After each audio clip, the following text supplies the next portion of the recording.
सब लोग हंस रहे होंगे हम पर, सिर्फ तुम्हारी वजह से। तो आपको भी यही लगता है ना कि मेरी जॉब की वजह से आपके खानदान की बदनामी हुई है, उनका मजाक बन रहा है, राइट? सभी, किस भाषा में तुम्हें समझाऊं मैं? सर आप समझ क्यों? तुम्हें मैं आखिरी बार समझा रहा हूं, कान खोल के सुन लो। मुझे तुम्हारे जॉब करने से कोई प्रॉब्लम नहीं है, लेकिन ये जो तुम हरकतें करती हो ना, इस चीज से प्रॉब्लम है मुझे। अगर मुझे पता होता ना सभी कि तुम जॉब कर रही हो, अगर तुमने मुझे बता दी होती ना ये बात, तो मैं अपनी फैमिली को मेंटली प्रिपेयर कर सकता था। लोगों के दिमाग में जो सवाल है ना, मैं उनके जवाब दे सकता था। लेकिन नहीं, तुम्हें तो बस अपनी मनमानी करनी है। अपने जिद्दी पने के चक्कर में, अपने अड़ियल पने के चक्कर में तुम्हारे आगे कोई आ सकता है क्या? अपना आत्मसम्मान का मान रखने के लिए तुमने मुझसे वो चेक एक्सेप्ट नहीं किया, लेकिन मेरी फैमिली की बेइज्जती हो वो चलेगा तुम्हें? सर मैंने जानबूझ के कुछ नहीं किया, लेकिन आपके परिवार ने जो कुछ भी किया ना वो सब जानबूझ के किया है। मेरे परिवार के बारे में झूठ बोला गया है, ऐसी चीजें छुपाई गई है जैसे कि अगर भोसले परिवार मेरे परिवार का नाम ले लेगा तो आपके खानदान पे दाग लग जाएगा। ये सब आपको नहीं दिख रहा? मेरी आई की बेइज्जती की गई, मेरी ताई कोमा में, लानत भेजी गई है। ये सब के बारे में आप क्यों नहीं बात करें? बोलिए इनके बारे में। हक साहब ने जो कुछ भी किया ना, जो कुछ भी हुआ, वो उनका रिएक्शन था। तुम्हारी हरकतों की वजह से वो गुस्सा हो गई और इसीलिए हमारे परिवार को इतना कुछ सुनाया गया। राव साहब का अपमान किया, हमारे परिवार का अपमान किया। तुम्हें इतनी सी बात समझ में नहीं आ रही है? तुम्हें अपनी गलती का एहसास कैसे नहीं हो रहा है सभी? अपनी गलतियों की जिम्मेदारी लेना सीखो। अगर उतना भी नहीं कर सकती ना, तो कम से कम दूसरे का नजरिया समझने की कोशिश करो।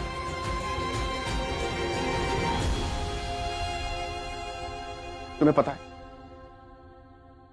तुम्हारी वजह से मुझ पर क्या गुजर रही है? अरे किसी तराजू की तरह बना के रख दिया तुम दोनों ने मुझे। कभी तुम तो कभी अक्का साहब अपनी शिकायतों का बोझ मुझ पर डालते रहते हैं और बस मैं इधर से उधर बस घूमता रहता हूं, कभी तुम्हारी तरफ तो कभी अक्का साहब की तरफ। अरे कभी मेरे बारे में भी सोच लिया करो यार, मैं भी इंसान हूं। कभी कुछ भी करने से पहले इतना तो सोच लिया करो कि मुझ पर क्या असर पड़ेगा। पता नहीं कहां फंस गया हूं मैं। मैंने आपसे कहा था कि आप मुझसे शादी करो। मैं आपका हाथ पकड़ के घसीटते हुए मंदिर ले गई थी शादी करने के लिए। अपनी मर्जी से, अपनी खुशी से इस घर में नहीं आई हूँ सर। ये सब जो कुछ भी हुआ है ना, आपकी वजह से हुआ है। मैं अपनी शादी की बात नहीं कर रहा था। तब समझ क्यों नहीं रहे? बस चलो। तुम्हें हर चीज की डिबेट कंपटीशन लगती है? हाँ, तुम्हें सही गलत से कुछ फर्क नहीं पड़ता। तुम्हें बस बहस करनी होती है हर टॉपिक के बीच में। तुम एक जिद्दी और एहसान फरामोश लड़की हो और तुम सिर्फ अपने बारे में सोचती हो और किसी के बारे में कुछ भी नहीं सोचती। तुम्हें कुछ फर्क ही नहीं पड़ता किसी से। ये सोचते हैं आप मेरे बारे में। आप जानते हैं मैं क्या सोचती हूँ हमारे रिश्ते के बारे में?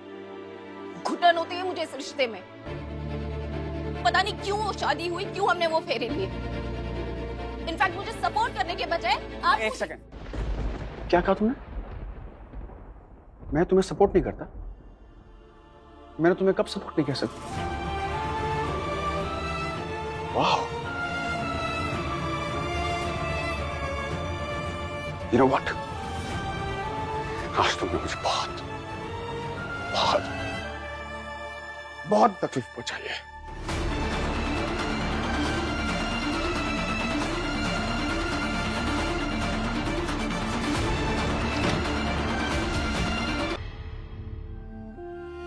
नहीं, मैंने गुस्से में ईशान सर को ज्यादा तो नहीं बोल दिया।